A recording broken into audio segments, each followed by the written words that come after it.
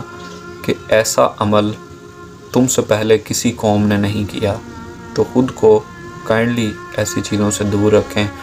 ایسے جوک کرنے سے ریفرین کریں اور خود کو قوم لوط کا حصہ نہ بنائیں۔ آپ امت محمدی سے تعلق رکھتے ہیں تو خود کو امت محمدی کے جو رولز اینڈ ریگولیشنز ہیں ان پر چلنے کی کوشش کریں۔ دیکھیں، تمام رولز کو کوئی بھی نہیں فالو کر سکتا، ایون میں بھی نہیں فالو کر سکتا، لیکن کچھ سنز ہیں جن سے خود کو پروٹیکٹ کرنا چاہیے، and this is one of those sons.